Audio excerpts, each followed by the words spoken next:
It seems like conversations about the best end of the world optic continually come back to it.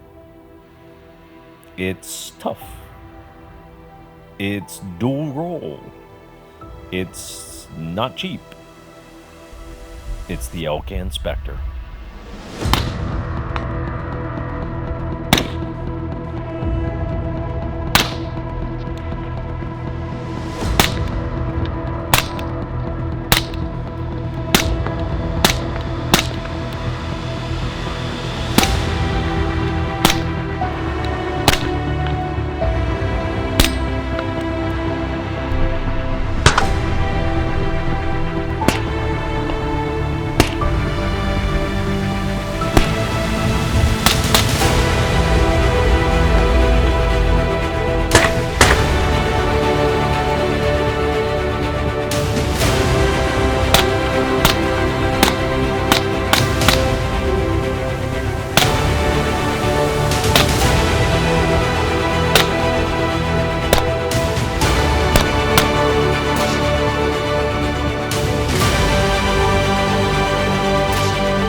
Action.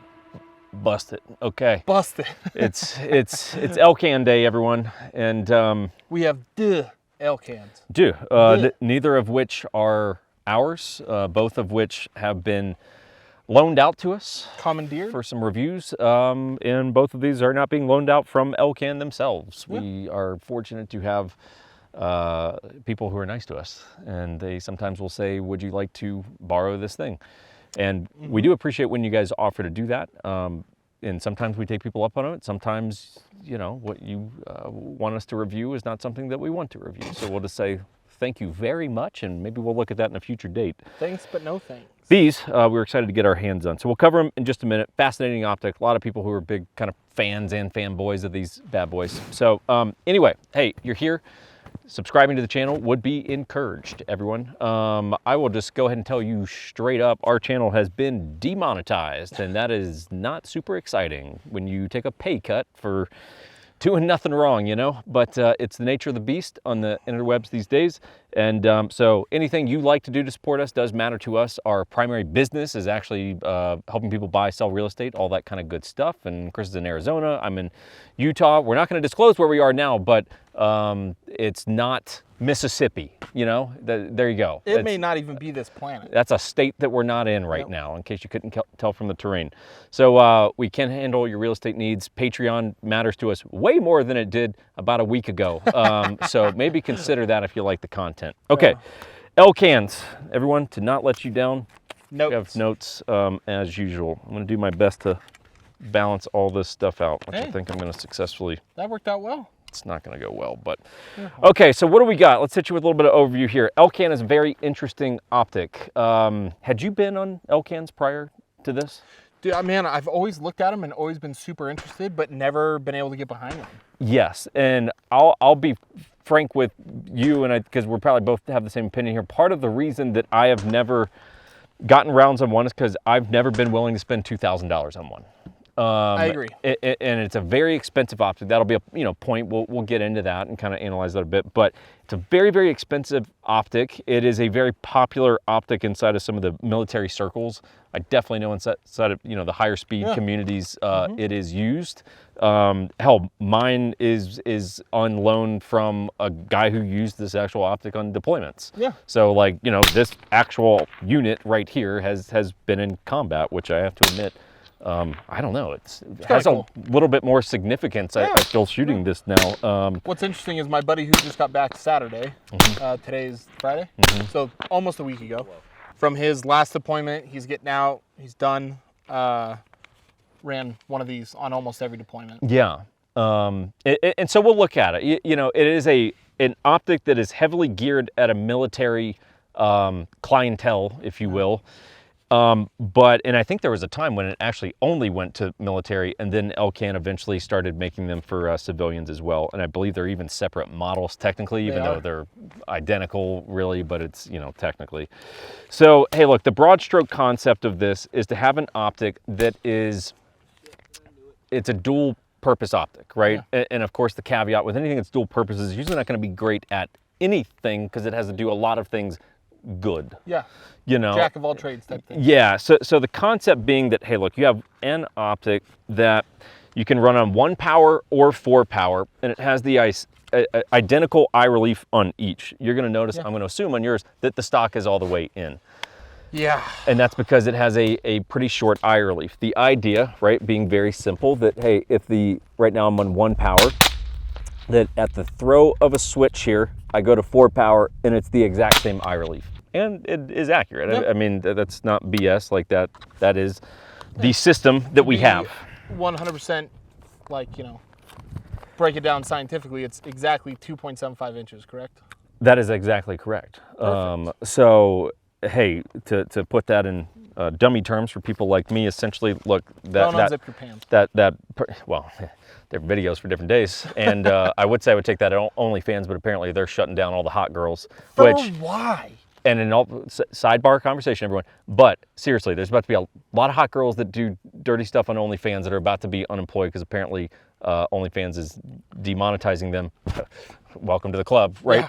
Yeah. And so support the hot girls, not before you support us first, but if there's cash left over in the budget, go find them somewhere else. Ham hawkers. Yeah. Bros before hoes. Don't forget about that. Yeah, don't forget about that. Also, remember, if you start seeing a lot of servers popping up at restaurants that are smoke shows, Hooters. Well, yeah, it's because OnlyFans got shut down. Yes. Now, sidebar. So the eye relief thing. Well, we'll get to that. I'm going to take you on a tour. Come on a tour with Papa Jake here, everyone. To Flavor Town. Yep. So let's just start with it. So here's the system: 2.75 inch eye relief. So basically, that just means for people that don't shoot a lot.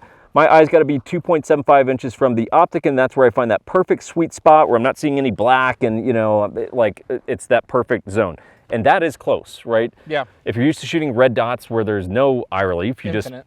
It's 0 or infinite, I guess, however you look at it.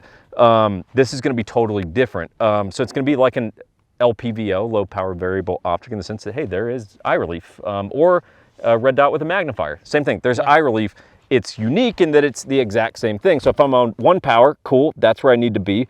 And if I want to flip it to 4, I just move that lever. It's a prism optic, and then I go to 4 power, exact same eye relief. And that is cool. And I think as a combat optic, that really makes a whole hell of a lot of sense. Yeah. Because you go, that's a combat optic. I highly doubt these are used by a lot of precision guys in the military, sniper, stuff like that. I'm like, I think it's your all troops around. that are like, I need to shoot from a CQB environment out to 500 meters. Yeah. Like that, pretty interesting. The guy I know that ran it was Marine Special Operations. Mm-hmm. What about the guy you know? Actually, yeah. Oh, really? The same. Okay, cool. Yeah. So the mount is very interesting, and I watched a couple reviews from other gun tubers leading into this, and everyone sort of seems to have an issue with the mount. I'm kind of neither here nor there. It's interesting, it's unique. It has these little arms levers, which is, it's almost like a QD lever that clamps onto your top pick rail here. You can even they have little holes in them over here where you can send some a zip tie through it so that these things don't actually pop off, which does not appear to be a concern from what most people tell me. But right? One thing I noticed too before you get further, sorry, is when you go to switch from 1 to 4, you got to take your fire control hand off of the gun. I do, yeah. That sucks. Yeah. So basically, right, because the switch is on the left side. So hey, if I'm doing it, I have to go this hand onto the switch, throw it forward, and then I can go back onto the gun. You don't have to do that. Where I could stay on the gun, it's hard to see with the camera, but just flip it back and forth. Yeah. Which, they should capitalize on that and make a lefty. Yeah, we're such a small percentage that no one gives a shit about. That's right, we don't fucking care. I concede. no one gives a shit about my people. I was gonna let's feel be bad for you. honest. Now I don't. So The height, just for what it's worth, 1.53 inches, just to give you a frame of reference for those of you guys that are used to running the 193 mounts or whatever it is, just as a frame of reference, because this really is not adjustable. That like this is what it is in terms of the mounting solution. 1.53, so it's at a nice middle ground. Yeah. You know, it's not low, it's not high, it's kind of at that sweet spot. well, you know? there's other red dot mounts that are 1.5, 1.53. Yeah, for sure. It's a good height. The reticle is interesting. So let's talk about this for a second. The reticle is actually pretty intuitive. Now, I'm going to go ahead and give a disclaimer here, which is, so this gun came to me, or the optic came zeroed on this particular gun, okay? And there's a lot of things that have happened in that transportation process that lead me to believe the zero might be a little bit off. Elcan G0 at 100 meters, and basically the reticle, which we'll find a little photo to put up now of the reticle. Basically, hey, you have a red dot at the center that you can turn on, but then the reticle basically has holds from 3, 4, 5, 6, I think it's out to 6, 5 or 6. Holds are out to 6, okay? So you start and then you got 3, 4, 5, 6 100-meter holds. You zero it at 100 yards, that way all your holds should be accurate. Now, my shooting has been pretty wildly all over the place today, and that, one, I will concede I'm not much of a distance shooter, but I can hit steel at 250, where we've been shooting. With a red dot? Yeah, with a red dot without that much trouble. So I think that my zero is probably a little bit off, because the principle of the reticle is this, which is you have these little hash marks at 3, 4, 5, 6. That are horizontal. That are horizontal right inside of the reticle. And the concept is very simple. Again, combat focused optic, which is those horizontal lines coincide with a man's shoulder width at those different distances, which is, I think statistically 19 inches, right? That's like the average male. I'm like, I don't know, 24, 25 inches. Bullshit. Shoulder to shoulder. Bullshit. Dude, I do a lot of shoulder. You're like 11 inches. Dude, have you seen me do the lateral raises? Please, with 3 pounds? Dude, stop. First of all, you could take 3-pound weights, do enough reps, and you get jacked. Okay. I was born with like 25-inch shoulders. You can ask my mom. The average statistical male, I think, is 19 inches wide, right? Which is tiny. And so basically, if you had a target, let's say you're, in a combat situation, right? And you've got a threat that's at an unknown distance. You don't have a rangefinder. You're like, man, I got to get rounds on that target. How do I know how far he is? So basically, if you line up a 300-meter hash mark on this and you're like, hey, that indexes with that guy's shoulders, which granted on a moving target is going to be pretty tough to figure out. Then you're like, hey, that means that target is at 300, hold it at that 300 hash, send it, right? That is the principle for the optic out to 400, 500, 600 meters. And then there are some longer holds that are just, bigger circles. And frankly, I haven't shot this optic that far to know how those operate. But it's pretty intuitive and clearly very, very combat oriented, right? It's not, it's just not geared at a precision audience, but it is pretty cool. Let's just talk about the top of the optic real quick. So up top, you do have some built-in iron sights. I think, as I might have said at the start of the video, a little wiggle. My front sight post can probably be tightened down, I'm imagining. Yes. I haven't touched it because it was my optic, and I try not to mess too much with people's loaner stuff, but my front sight is just bouncing around, so that's not going to be super precise. These iron sights are not going to be super precise anyway. They're, very rudimentary. They're probably going to hold you out to maybe 25 meters. But yeah, that'd be for like room clearing, honestly. Yeah, like basics. But you can also mount a red dot up top. I believe Elcan actually has their own that's kind of weird looking.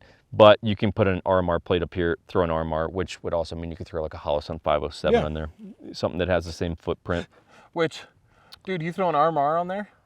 It's high. That's a $3,000 optic now. $3,000 optic. Up, obviously, everyone relax. It's not exact. And a massive, like your cheek weld is gone. Because at that point, if you go, I got a good cheek weld running this. If I have to come all the way up here, that's where I would have to be. Yeah. It's full chin. You'd be full chin weld. Similar to an ACOG with a red dot. Yeah. Those are high as shit. Yeah, I just don't know a lot of people that are running ACOGs with dots anymore. Yeah. It's just kind of the reality. People still... I know people still chew us up because you love your ACOGs. That's cool. No hate. Just I don't think it's the most relevant thing anymore.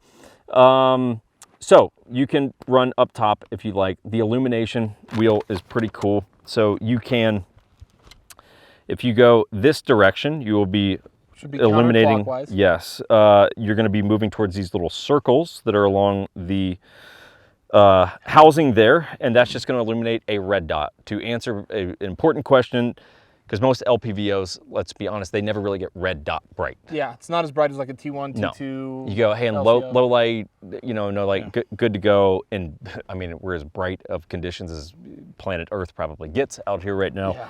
Yeah. This gets legit aim point red dot bright. Yep. If you go the other direction, it actually illuminates just the reticle.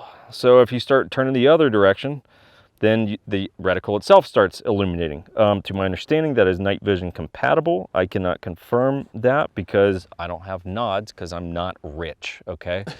But it does get very bright. It's very, very good. Battery life on max red dot setting, 382 hours, which given that it's not a red dot, I'm actually okay with. That's not bad. Yeah, because I don't expect this to be an aim point. It's not an aim point. Correct. Like it's its own thing. I 382 will hours. add on this too. The thing that doesn't matter with that is, I don't know if you noticed, but the glass on these is ridiculously clear. Perfect. Yeah. Just perfect. So even if you didn't have a red dot, like just your crosshairs, like, dude, you can do some work with that because that glass is, I mean, it's fucking good glass. It's fantastic. Yeah. Like honestly, in daytime, if you want a red dot, great. But if you just turn all the illumination off and you're just working the reticle, honestly, you're pretty good. Yep. Like closer range, yeah, that red dot's just going to help you transition to a target quicker. But the reality is the reticles is very good to go. Yeah.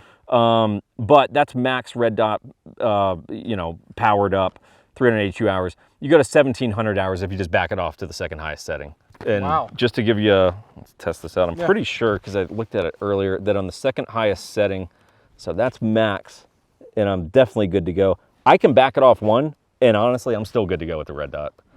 Like, I would like it one brighter, but if you're like, battery life is important to me, and these harsh... Dude, the second one would be fine. Is totally fine. Yeah, is totally fine. So just in case you're like, man, 382 hours, you're like, yeah, but look, you can get 17 as soon as you back it off one, and backing it off one, I mean, I mean, the brightness out here can't be overstated, and you're good to go on the second highest brightness setting. Impressive. Batteries, CR2032, which is pretty standard optic stuff. Yep. So for those who are like proprietary battery, like, yeah, but it's a proprietary battery that we all kind of use and that you can go find at a grocery store. Yep. So no biggie there for me. The weight, I think this is important to talk about because one of the, I would say complaints, but at least a point that everyone brings up with the Elcan is it's super heavy. And you're not wrong.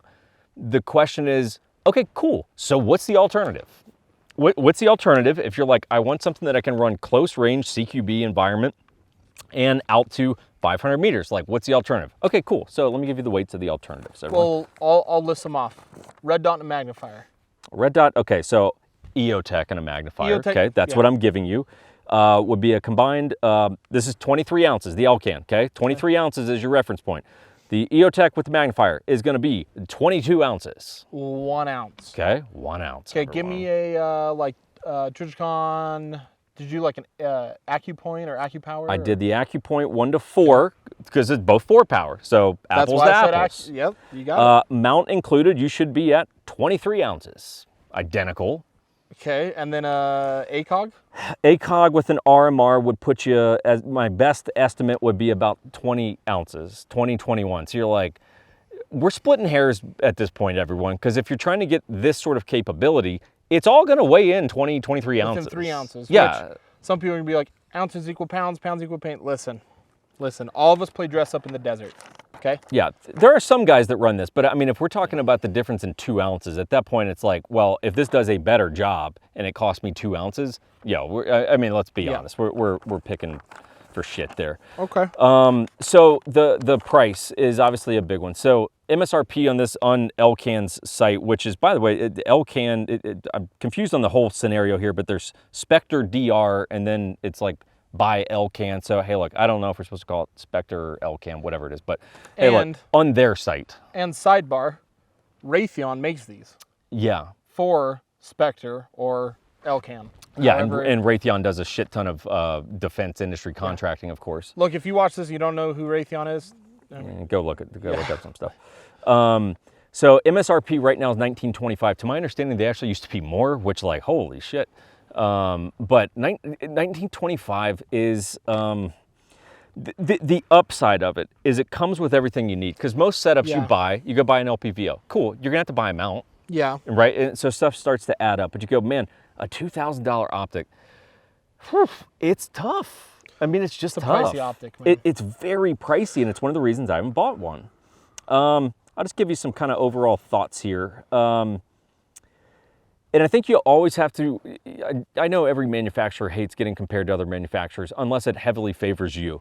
But sometimes that is the nature of the beast that what you have to look at. So if you look at the alternatives, red dot with a magnifier, LPVO, ACOG with a red dot, those are your primary 3 alternatives if you want a similar system. So some of the pros of the Elcan for me, huge field of view. I mean, that tube is massive. Yep. And at 1 power, I don't have the specific stats, but whether it's at 1 or even at 4 power, you go, man, you're looking at a wide surface area there. And like when we were zeroing yours earlier, I'm on 4 power looking out there and I've got a lot of, like, to detect where rounds are going, I'm like, I can see a lot of shit. You can read a lot of data through it, which is what people would say. Yeah, a lot of data, right? So it does a very good job at that. Another thing with that big field of view is what I've found, while 2.75 is that eye relief, right? If you go, okay, I'm just trying to shoot 10 rounds on or 10 yards, shoot a target, paper target, real quick, right? And beep goes off and you come up and you missed your perfect eye relief. So instead of it being right there, which is perfect for me, I hit it right here. The reality is it's very forgiving in terms of I've still got that red dot, I've still got great visibility on the target, and I can still get rounds off. So even if you miss that eye relief perfectly, I'm still good. I compared it to, it's like looking through a T1 or T2, just normally. I mean, your field of view is very, very similar to that. I think that's fair. So, and another thing that really helps with it, again, we mentioned this before, dude, the glass is so clear, it still like is impressive. It is. I mean, you can see everything through that glass. The glass is money. The glass is really, really money. They did a really good job on that. There's, some glass has more of a bluish tint. This is not one of those. Nope. The thing I would argue with the eye relief too, as a pro, is that while there is eye relief, unlike a red dot, in LPVO, the eye relief changes so dramatically based on where you are in this power setting. Because you go, okay, at 1 power, I'm right here. And then I go to 1.5 and it's like, there it is. And at 4, there I am. Yeah. So you're doing this constant dance. And one of the things that also creates as a challenge that I would say is, at least a noteworthy point on this, is it changes like your length of pull, right? When you've got an LPVO and you go, cool, that's my 1 power and then that's my 4, you're constantly fighting this game of like sucking the gun into your shoulder and getting your head forward. This is cool because, hey, look, you pick a stock position and that is your stock position. Yeah. Now, my caveat to that, to play devil's advocate, would be, I think that this is better suited on a longer gun. Here's why. Because I have to run this stock. Really, I can go 1 position back, but this really is, from where my head lines up, this is the logical place. If you're not gripping the shit out of the gun because you're shooting more precision oriented, this thing will tag, it has tagged me in the forehead. It doesn't hurt, but it's just, hey, just know that optic might tag you. My argument though, going back to the length of pull thing, is that I think it's better for a longer gun because I've got to run the stock all the way forward and this is a short gun. So what I wind up with is a really like condensed length of pull where it's like, I'm really cramped, where I would like this hand to be like, here. Yeah. Right? Which on a 16-inch gun, I've got enough rail space to make that happen. Yeah. And if you were running this dedicated all the time, you would likely, I'm going to guess, move your little hand stop forward to get a little bit more of an extension, right? But it is a note. I think, hey, it's not bad on a shorty, but I think it shines on a longer rail where you can get a more natural length of pull when your stock is basically like all the way forward. DMR type setup. Yeah.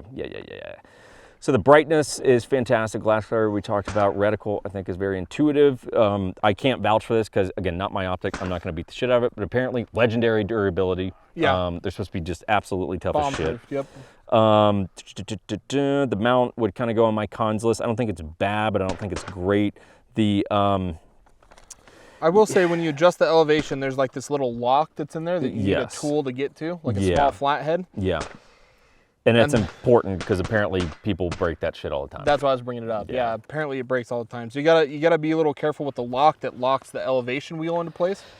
But and the zeroing process is entirely different because nothing internally in the optic is moving. You're moving the actual whole optic. Like the actual optic is moving and up, down, left, right, wherever you need it to go. So it is different. It's a lot less intuitive. You have to spend some time on this to really like get dialed in, in my opinion. I'd agree. So kind of final thoughts for me. I like it, but I want it for $1,500. That's what I want.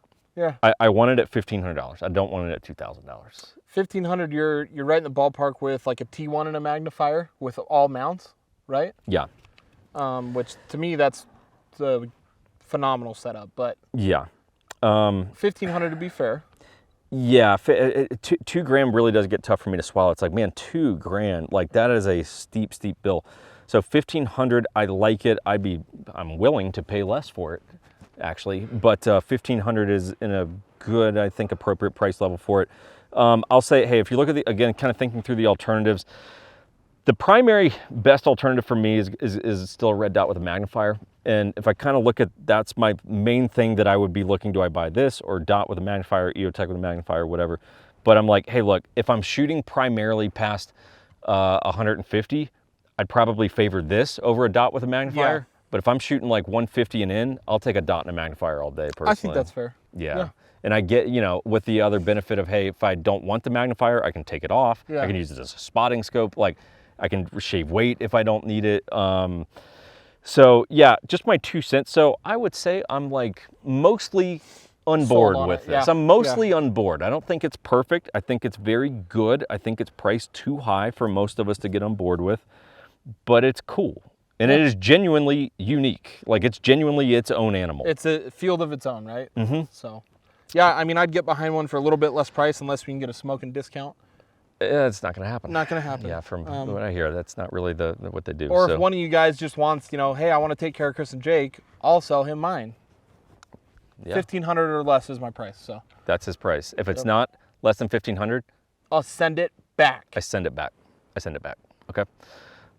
And with that, we're going to send you back to your day. That was such a good transition. We're going to send you back to your day, right? And is that how we close these out? Is that the thing? Dab? Is that a dab? Is that what that's called?